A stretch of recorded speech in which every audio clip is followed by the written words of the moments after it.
Shut up and pour.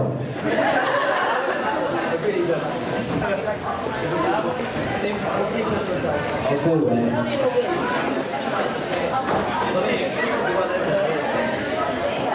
When?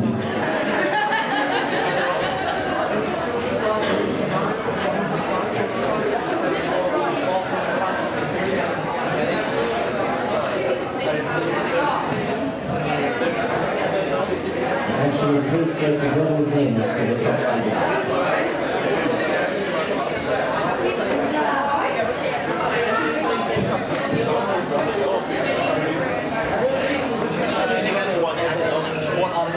Normally I have somewhere to set it down, so I'm just going to have to open it.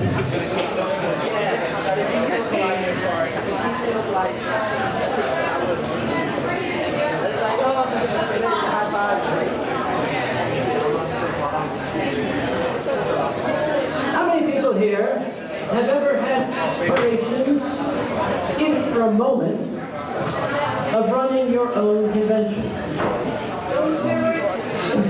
You're an idiot. How would I know? I've been running the largest convention of its kind since 1998. Yes, and I was waiting for the one person to say, oh, it was going to be too big. Anyway.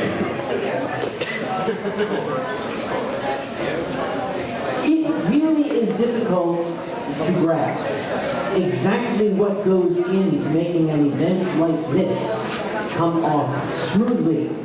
Things happen, things get thrown at you, and you learn to dodge quite a lot. They've asked me to tell you some of my experiences. It won't just be my experiences. I will also be talking about experiences from other conventions that I have seen. And you will be able to tell the difference. Because when I talk about stuff that's happened at my convention, it's usually like this. When I talk about stuff that happens at other conventions, it's like this. The Germans call this Schadenfreude. It means to take pleasure in the misfortune of others. And I shouldn't. But I do.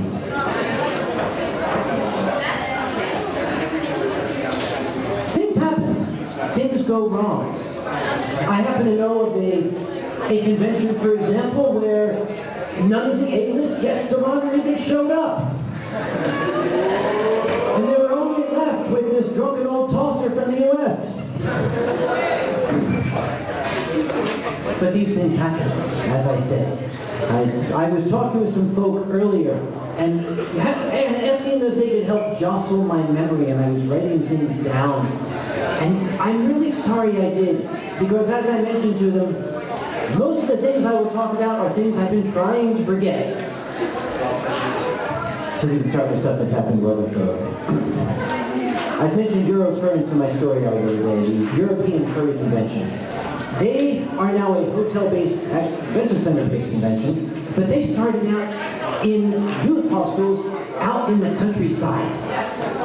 Eurofurnace is one of the finest conventions out there. Even when they were out in the middle of nowhere in central Germany somewhere, they still did a fantastic job. But as fantastic a job as you do, you cannot escape the twists of fate.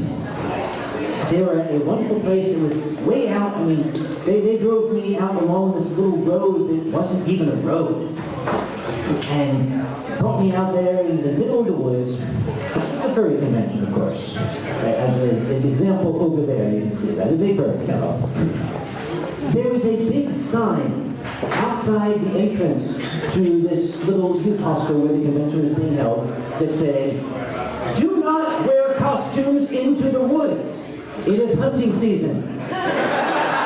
This is not a joke. So people, well, Germans at least listen to warners. They're very good at that. So nobody went into the woods.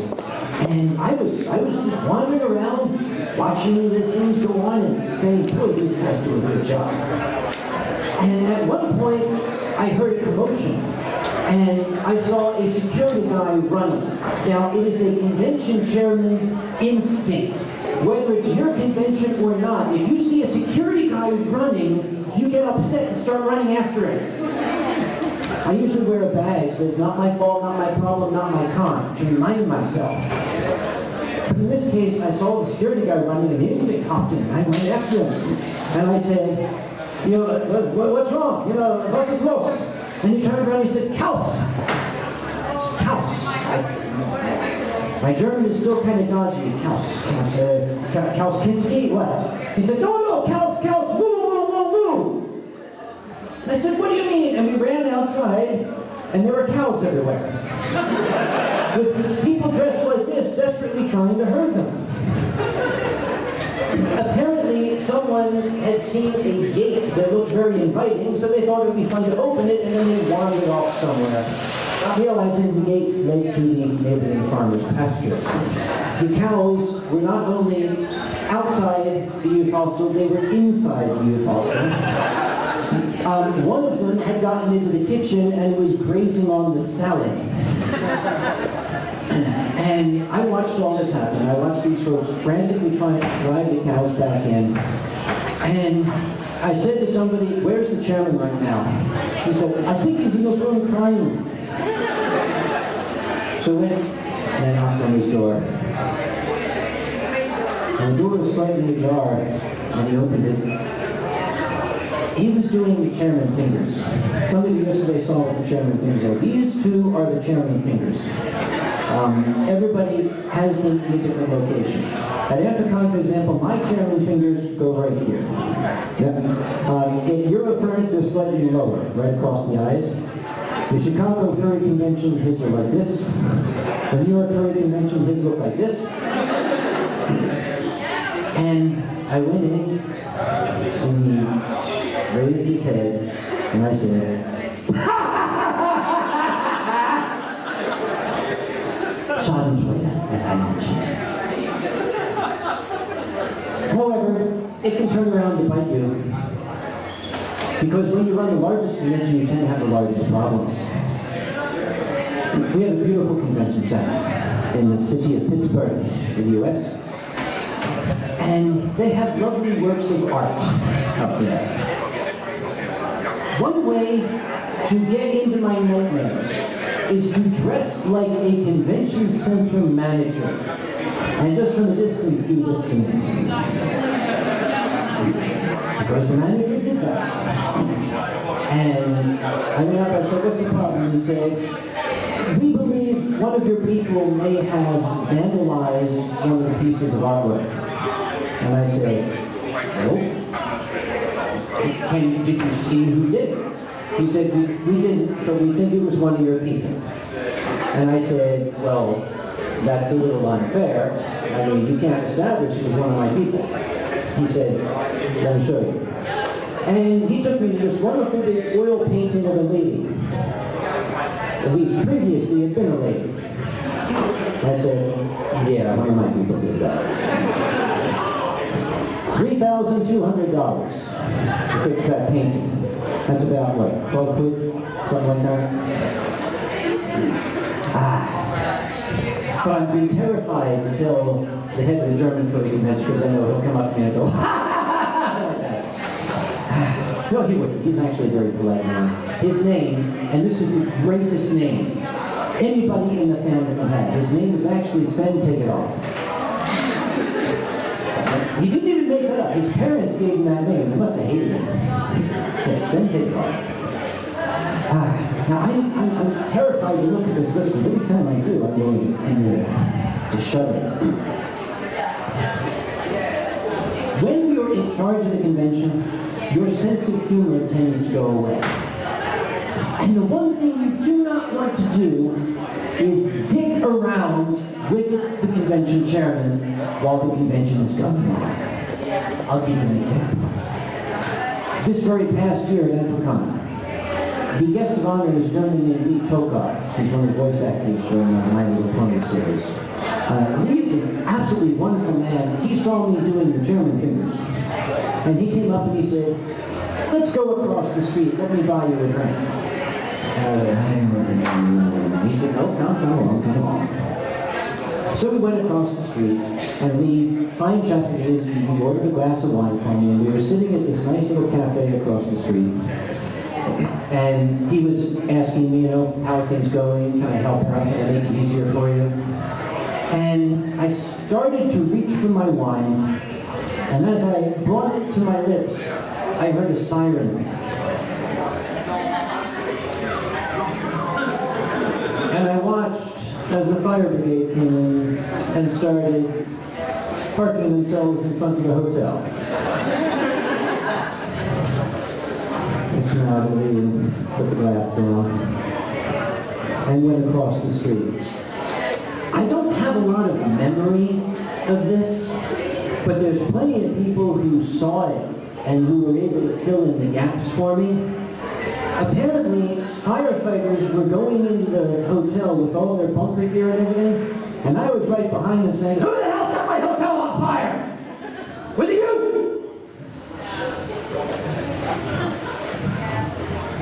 I sought out the hotel manager, and I said, what's happening? What's happening?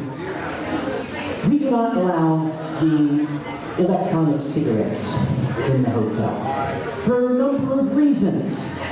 There's a gentleman apparently on the 9th floor in the elevator lobby who was told by someone as he was sitting there vaporizing, whatever they call that, you are not supposed to have that here. And in order to just to make his point, the gentleman took a big right up into the smoke sensor, was directly ahead of him. Now, of course, that's an automatic alarm. Automatically summons all the fire brigades and brings everybody in, and it brings me. I'm the worst of it. Because when the firemen came down in the service elevator looking very grumpy because they haven't found anything to do, I went right back up. Now, there's a stereotypical image of the American gunslinger. That's kind of what I was doing. And I came into the elevator lobby and I said, did anyone see who it was? And everybody said, he was here a second ago, but we don't know where he went. I said, he can't have gone far. So I started running up and down the hall, looking for anybody who looked guilty of anything. And I didn't find anyone. This was a problem. Because I am very much like a samurai sword. And once drawn, we must taste blood. And I've been drawn. So I started prowling the halls, looking for someone doing something that I could yell at him for. And one of my logistics crew was going with me, kind of nervously following me, making sure I wasn't going to kill anybody.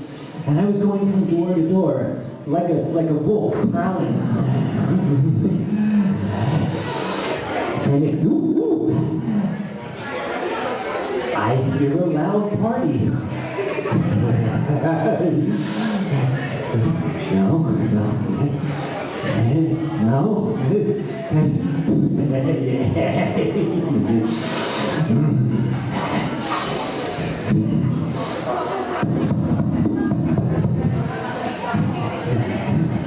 And inside I heard the music and the noise, and I said, hey, who the hell's at the door? And then briefly, a moment later, I heard, oh, holy shit, it's Kage. And everything got quiet, and the door opened, and a little face leaned around, and I said,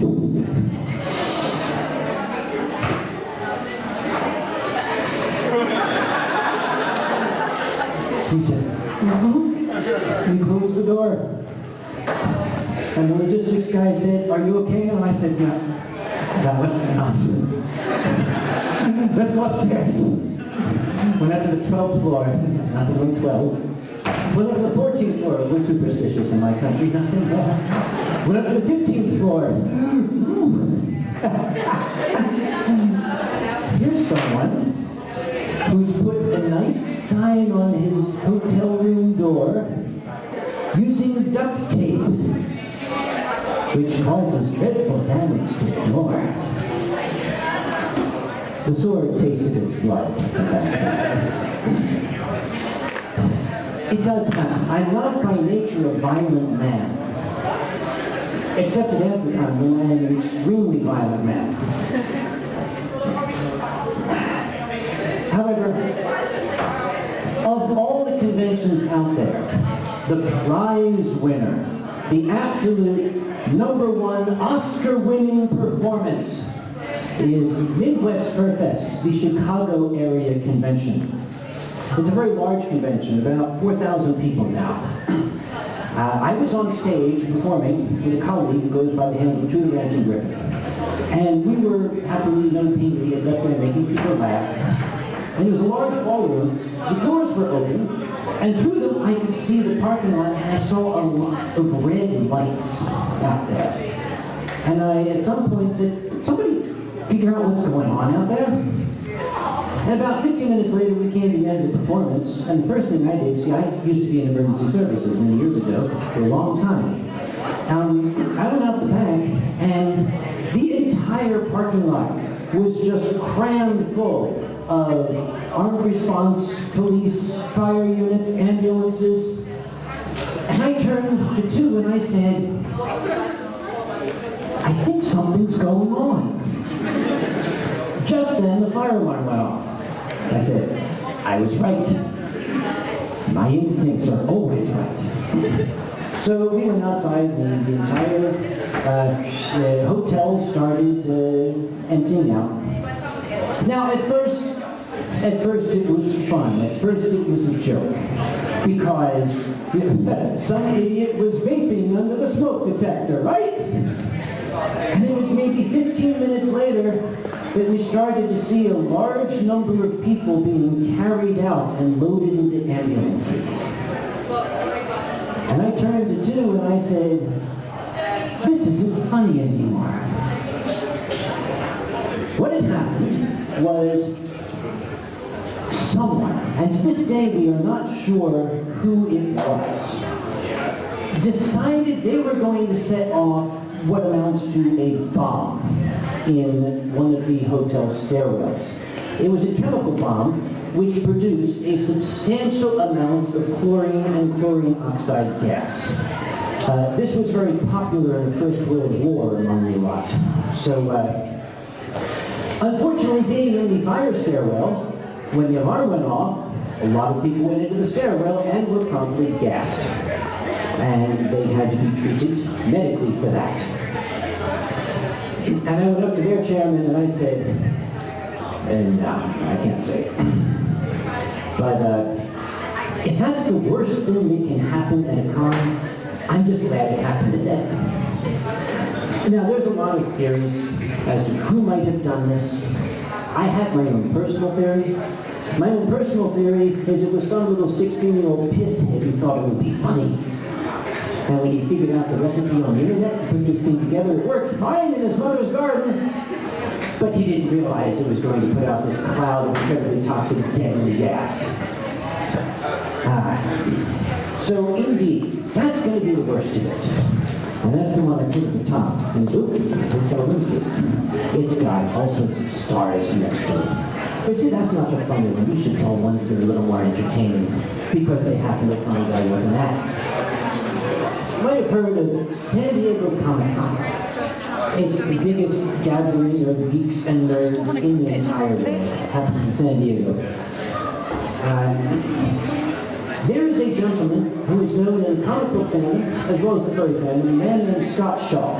He spells his name with an exclamation point at the end. Don't ask why, he just does. So his name is Scott Shaw. He is famous for many things, including for having a rule at San Diego Comic-Con created specifically for him. Let me tell you a story. Back in the 1970s, Comic-Con was not huge, but it was still pretty big. Scott, whereas many of these conventions tend to be consumer-based. People are cosplaying characters. Scott wanted to make an original creation. He was going to create his own original mutant supervillain. So he's a very substantial man. He carries a lot of weight in the industry. And Scott decided that for a costume, he was going to strip himself down and slather his entire body with 17 pounds of peanut butter. His character was the Turd. Well, it went off fine for at least the beginning until it started warming up. And, well, the peanut butter kind of started to slough off. And so Scott decided he should go up and shower it all off. So he got into the shower, and it took 45 minutes to wash the 17 pounds of chunky peanut butter off of his body. And that would have been the end of the story, had not 3 weeks later the hotel septic system exploded. This thing dodging in and out again, I can't tell. It was at my ears. Now you're gonna make me walk in front of this, right? No, it's not also. Microphone's gonna work. There is now a written rule at San Diego Comic-Con that says no costume may contain any edible portions. That's the Scott Shaw rule.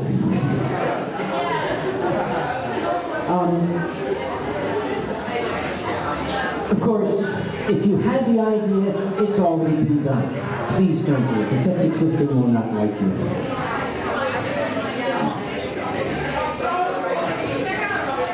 The other day, this was gentleman, in assisting my cultural education, taught me first what a wanker is, and then showed me how to recognize a Chad when I see one.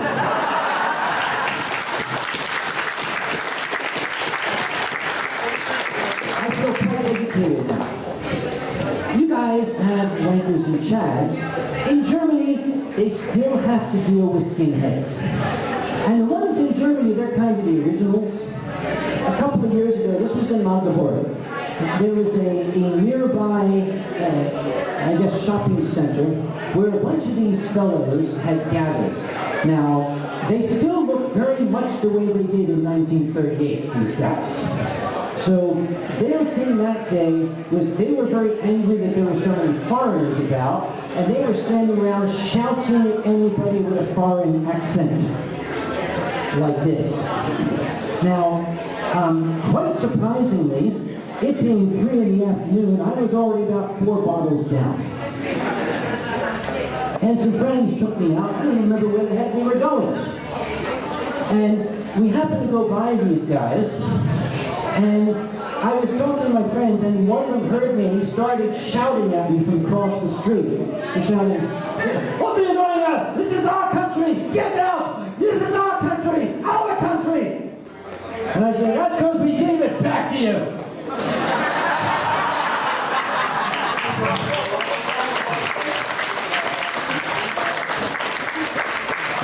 My friends grabbed me by the arms, picked me up like this, and started running. I don't remember too much after that, but it sounded to me like a good thing to say. Your reference isn't in Magdeburg anymore, and I hope that's not part of it. I probably really should not drink before I wake up in the morning, or before going to, say, another convention's closing ceremonies. Too late. At Europrints, they had a Q&A session session. Pardon me? At the end. Now, the problem with the Q&A section is that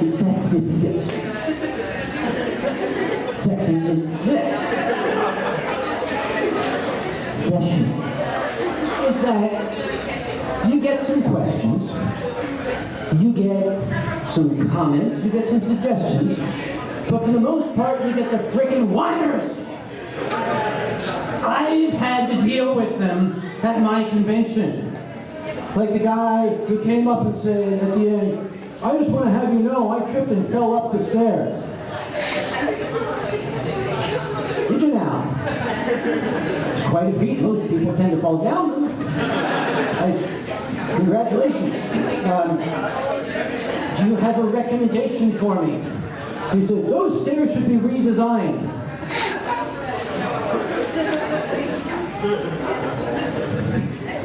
Yeah, I'll get right on that, okay? Yeah. Now, at your convention, you can't say, you stupid idiot, get out of here. I wish you'd fallen on your head. You would have been doing the world a favor. Could you please come over here? I have a tiny pair of scissors. I want to cut off your balls so you can't reproduce. That's what's going through your head as chairman. But you can't say it. Unless you're at someone else's convention. Because I was in the back enjoying my favorite journal, which is not this one, but it was anyway. And people started moaning and bitching and complaining, and I couldn't stop myself.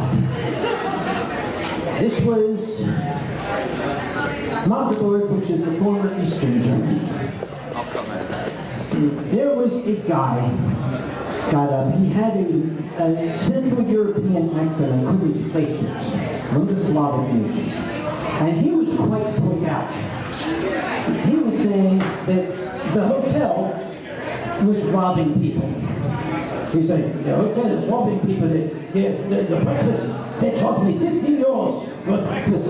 And for 15 euros, I have to eat the breakfast. I can go across the street and buy the same breakfast for 5 euros. And I said, did you? And he said, yes. I said, there wasn't a freaking problem. And he kept going on. And he like yelling at me and said, this should not be allowed. This hotel is stealing from people. I said, it's called capitalism, bastard. That's very popular where I come from. Afterward, I felt so awful. And I went up to Sven and I said, I'm sorry. And he said, no, you said everything I wanted to. So the next year, I invited Sven to my closing ceremonies. And the following year, my board of directors voted not to have closing ceremonies anymore. Oh well. I just do what I'm told. But we had a lot of fun. Again, I'm going to keep my list out. You keep it in the back of my passport. That way I know I won't lose it. Do you do any sales on site of like merchandise? Do you need change? We do have cups and stuff for sale. Unfortunately, they're currently my flashing some. Whoops. Like I said, shit happens, okay? We have a con store at Amphicon where you can buy stuff, there's souvenirs and stuff like that. And if someone's going to be purchasing things, you need to have change. You need to have small bills. We have bills. Small bills, you need coinage. There's some idiot's going to come up with a $100 bill to, buy a stick of gum. So you have to have change. The very first year that I ran Amphicon, I thought that $200 in small change would be enough. That went in about 18 minutes. It didn't work. So the next year, I realized I was going to need about $4,000 in, we had the $1 bill, the fivers, and a lot of change. So that's a lot of paper. Now I called ahead to the bank. I have a nice banker at the lady where I do my banking. And she knows me, and I called her and I said, look, I'm going to be coming in about 2 weeks, Saturday morning. I'm going to need lots of bills. I need you to give me at least $2,000 in $1 bills. I'm going to need, this amount in 5. I gave it to her the whole breakdown. And she said, okay, you're coming in that day? Okay, just come in the morning and bring in a withdrawal slip, and we'll just take care of you right away. I said, okay, great. Now, this was a Saturday morning. That Friday night, it being very close to the convention, I had anesthetized myself.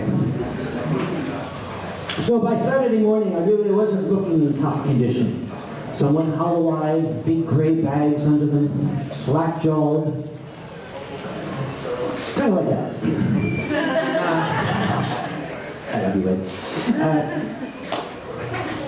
I kind of threw on just a pair of sweatpants and hoodie, because I'm not going to get dressed up there for the bank, sneakers. I drove down to the bank and I had this big battered old satchel used to belong to my dad, and I figured I'd just carry it in that. I'll just park real close to the door so that I don't have to carry this across the parking lot or stuff. So I pulled in and I went shuffling in and put the satchel up on the counter and handed the lady the note, and she immediately started throwing cash into it.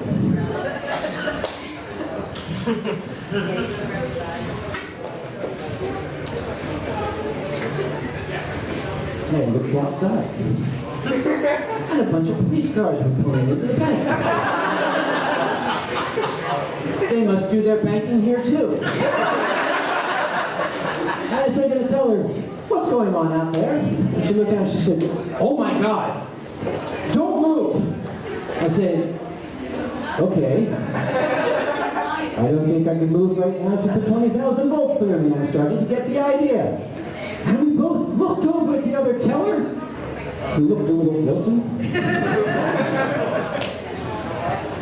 And the bank manager came running over, and there was a quick conversation. The bank manager went outside, and he started talking to the police officers. Now, I had one good thing going for me. I was the emergency management coordinator of that town. So the police officers at least recognized me.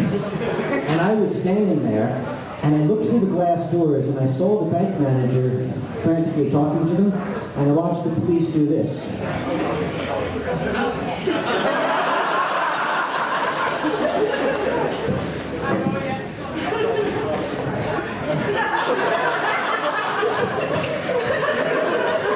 The bank manager saying,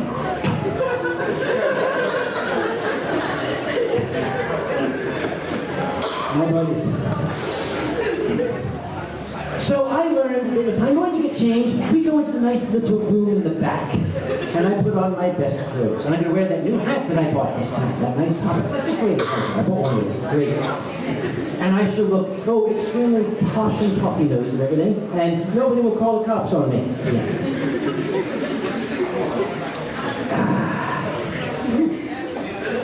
And again, people say, why do you keep looking at your notes? Because as I said, I want to forget a lot of this. And if I do not remind myself, it will go away. There's the first thing on the list above the chlorine. You always want to try to impress your guests of honor. You're inviting luminaries to your convention, and you kind of want to show them that they are honored guests and such. You don't want to tell them, guess what, you're bunking with the staff. Oh, one other guest pulled out. I guess you get a real hotel room.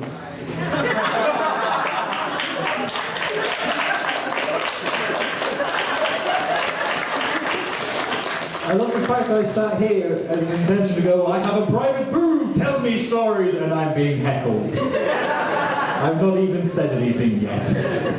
I say it with love, though. The man was tired. I know. I am not the A-lister here. I'm the furry guy. But right now I'm the only guy. It's a different story. We invited to EmperCon, you might hear the name Jim Cummings, voice actor. Yes, he does everybody. Jim Cummings is like the modern day Mel Blanc. He is the voice actor in Hollywood. And we managed to convince him to come to Anthrocon. Now, Anthrocon has a long tradition. We always send limousines, stretch limousines, for our guests of honor. Because they're honored guests. We're bringing them in style. This is something I invented. I invented this because before I started doing this, the guest of honor traditionally was picked up by what I fondly called the fan with the van. I have been guest of honor at conventions, and I have been picked up by the fan with the van. I arrive in my suit, and in the future my nice posh hat, and I am met by a stereotype. They sent a stereotype to pick me up. They did a poll. Where is the stereotype? Ah, there he is. Let's get the very overweight man with thinning hair and the big scraggly beard and the Bermuda shorts and no shoes and a shirt that doesn't cover his belly all the way. Mr. Stereotype, would you take your van and go pick up our guest of honor? Mr. Stereotype met me, a very nice gentleman, very friendly. We went out and we walked up to a really, really sweet black Lincoln Continental. And I said, ooh, and he walked past it. To a battered white 1976 Dodge van. Dodge, think about it. He opened the passenger side door. I am not making this up. He opened the passenger side door. There was no seat. There is an orange painter's bucket turned upside down, upon which I was obliged to sit. And I looked around for a seatbelt.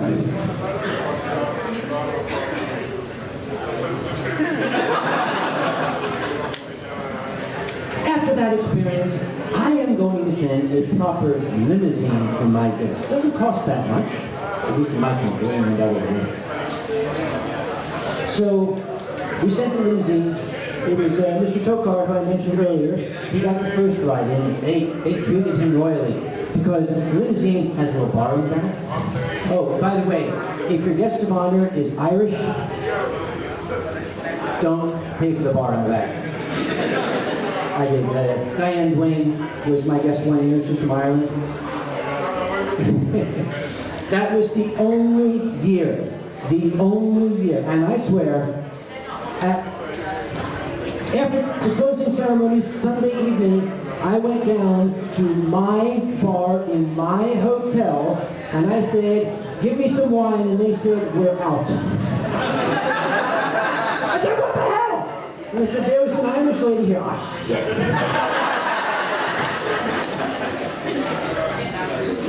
Well, Mr. Tokar was very, very pleased with his limousine. Mr. Cummings, not as much. I always wait to greet my guests at the front of the hotel. That is my job. Mr. Cummings was coming on a flight that landed at 12:20 a.m. That's okay. As chairman, I am excluded from the 621 rule, so I'm not expected to sleep. So I was waiting up for him with my little cell phone in my hand because the driver had instructions to call me at 10 minutes out. When you're 10 minutes away, you're to call me so I can be standing out there. So to greet my guests, yes, I'm Mark Fowler. Yes, we do. Welcome to Rapid Conference. I'm sorry, yes, yes. The phone call came with a guy with the thickest Pennsylvania accent you can imagine. I picked up, he said, yes, here's the driver. I got your guy. We're going to be there about 10 minutes. I was like, well, how charming. All right, we'll see you then. 10 minutes went by, and then 15, and then 30, and 45. I was beginning to get a little antsy. And the phone rang again. Yeah, this is the driver again. What's the address? It's the convention center. It's the giant white building on the river.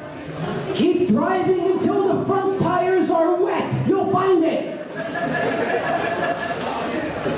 He said, well, what's the postal code there? 15222. I said, oh yeah, that's the problem. They gave me the wrong postal code. I said, where are you? He said, I'm in Wilkinsburg. Well, that doesn't mean anything to anybody here. 1000 Penn Avenue in Pittsburgh is the tall, shining, grandiose Westin Convention Center Hotel. 1000 Penn Avenue in Wilkinsburg is a burned-out crack house in the middle of the hood.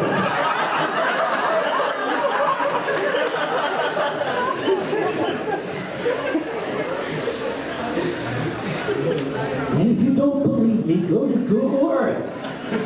Because that's the first thing I did. Oh my God. I said, you listen to me. You get him here now. Not now. Now as in the now at the time I first said now. That's when I want him here.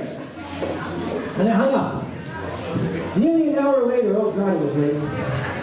Nearly an hour later, this big black stretch limousine pulled in front of the Westin. The Westin has a circular drive with a big concrete sort of island in the middle of it. And I watched this big long limousine pull in, pump its tires up on the island, and then bam! We have a gentleman in Prairie Fan who goes by the name of Big Blue Fox, or BBF. He is a professional news cameraman. And you might want to run out back here real quick. Because he was out there to film the arrival of the guest of honor. And he caught on film this limousine going boom, scraping its door, and then bam! Followed by a very loud voice off camera saying, "Motherfucker!"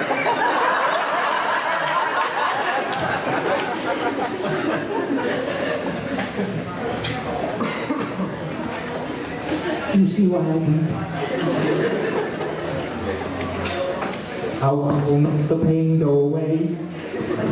Only temporarily. The limousine stopped. The driver got out, wearing a very, very loose, unbuttoned gray shirt, big pit stains. And he looked at me and he went, eh. I went in the back to get the luggage. And I went to the door. And I opened it. And there was Jim Cummings, staring, hypnotized at the electrical panel hanging from a wire and swinging in front of his face.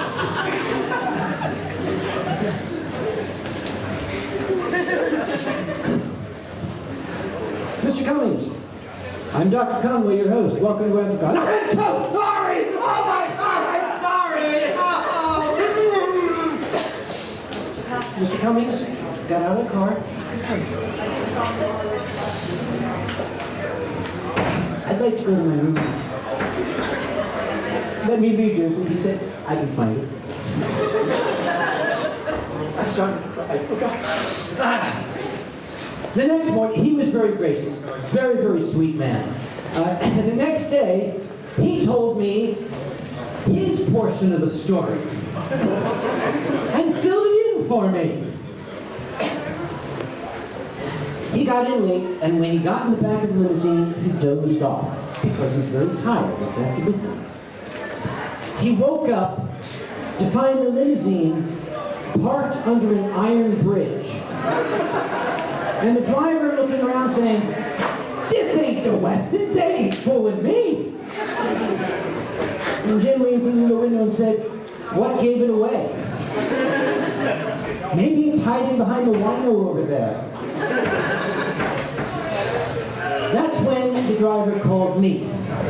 And Jim told me then that the driver did not know how to operate his GPS. Jim had to take the GPS and shout directions to him through that little window. Yeah, you're gonna come to a light, you're gonna turn right. Yeah, I got it. Which way am I turning again? And when I said to him, I told him I was really horrified when the wheel bumped up. He said, yes, I heard you. And he said, that wasn't the first time he did that.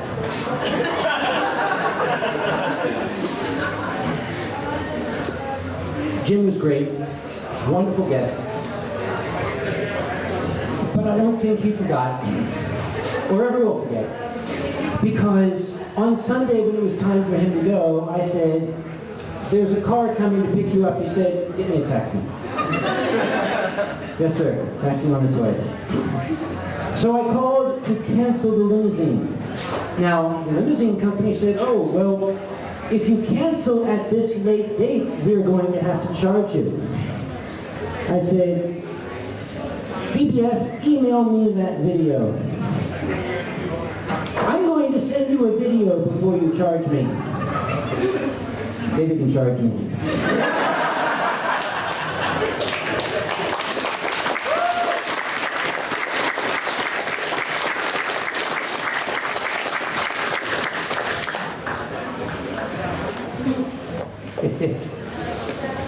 You know that us furries, we got a bit of a raw deal in the media.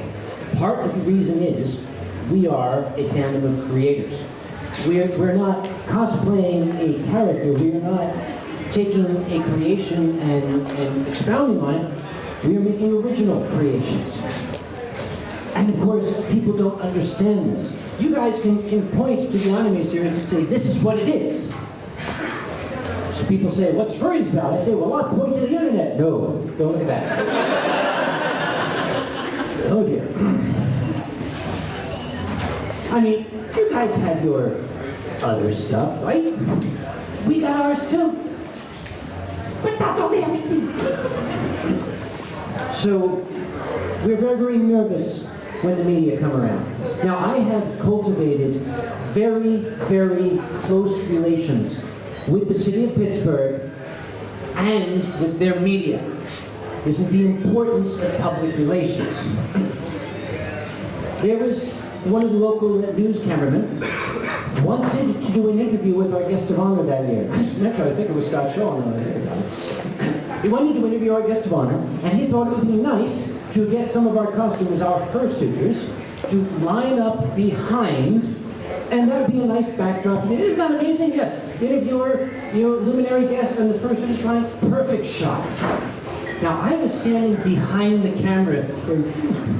Nice. I love it. And while I was watching, this fellow in a husky suit with shorts on with the big red hearts on it came up behind one of the fursuiters and starts doing the oomph, oomph, oomph, oomph to it on camera. And I was going,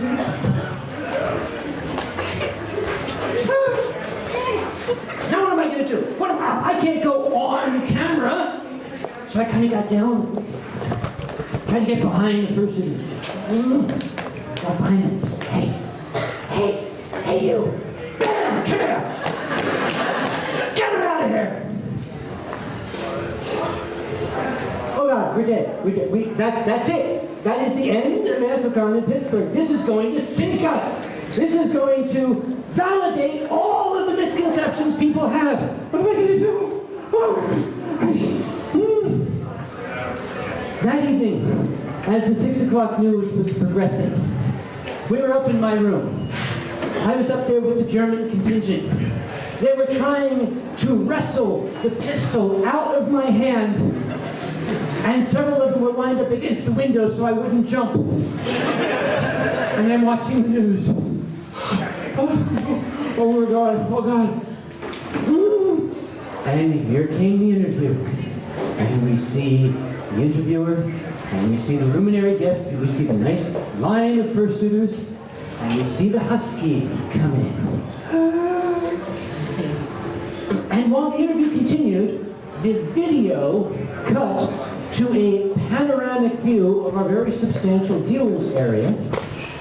and then cut back just in time to see the husky going, whee!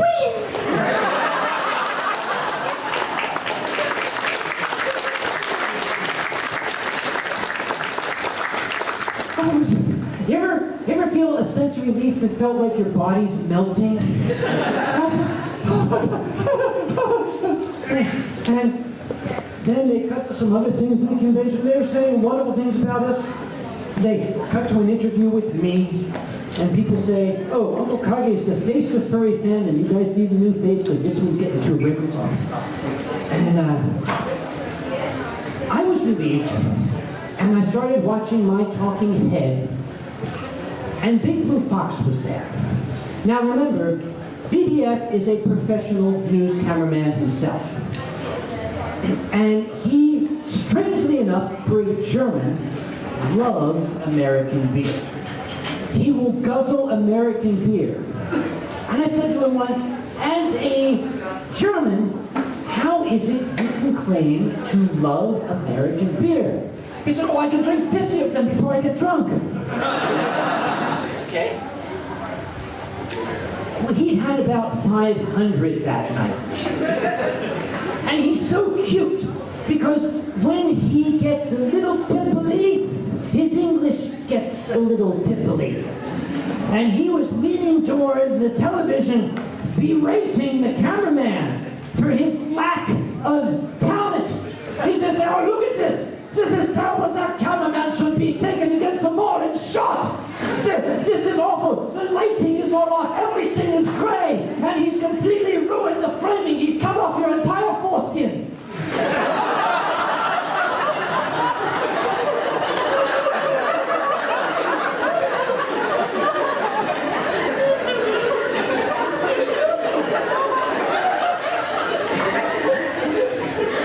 What? I said, your foreskin is cut off. I said, yes, I'm American, but that's not part of what we're dealing with here.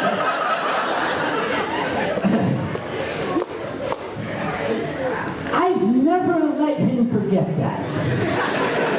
Because that's become one of my favorite stories. And when you read one of my favorite stories, I never let you forget it.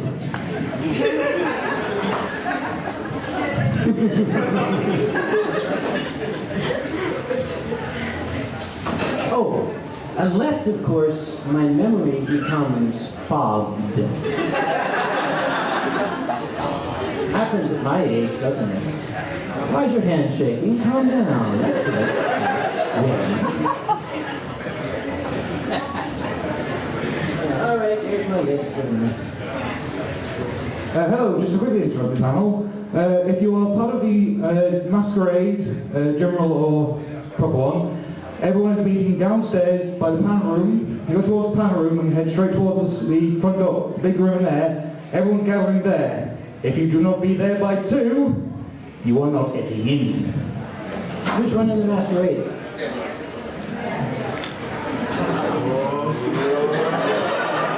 Okay, I'll do it.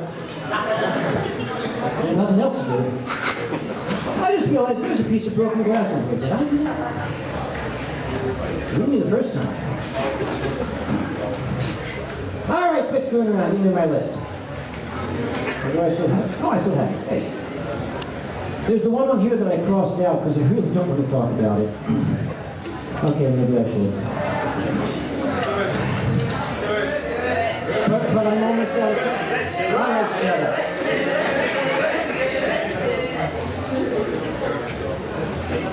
I mentioned that furries can be a little shy of the media. You have to know who you are talking to media-wise. I'm going to pick this up before someone gets hurt. We don't want another war story. Uh-oh.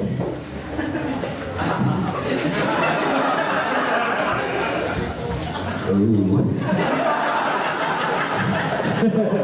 I think we do have another war story. Sorry, where was I? Media, yes, thank you. Yes, you have to know who you're talking to.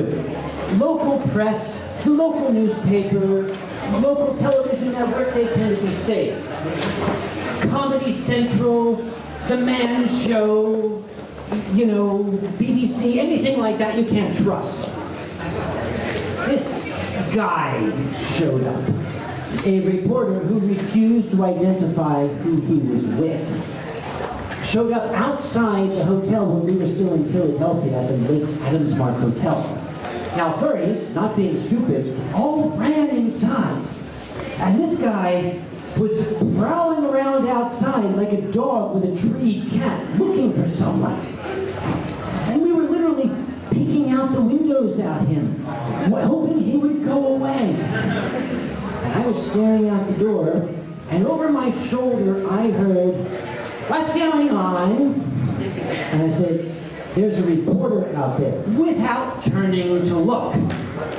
Because the next thing I knew, shooting past me out the door was the absolute ugliest man wearing women's clothing that you can imagine. He had applied his makeup with a trowel. His stubble was showing through it.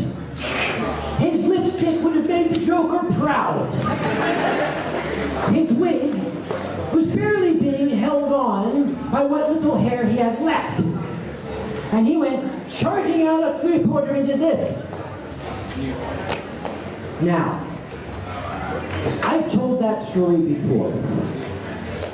And in telling that story on stage, I sometimes, when you tell the story, you want to add things, you make it interesting. And I was saying, you cannot imagine what a freak of nature this was, this loathsome beast, this hermaphroditic horror. And as I said that, an absolutely stunningly beautiful blonde in the front row said, "Watch it, buddy."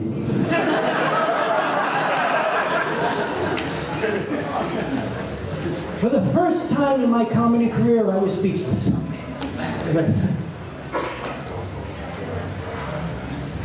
Gee, I'm out of time, gotta go, thank you. No, really, I know, I gotta go. Just thank you very much. If you want to hear more horror stories, give me trumpet. And please have a wonderful big round of applause for Uncle Kage and for Benji Wolf. I'm laughing my pain.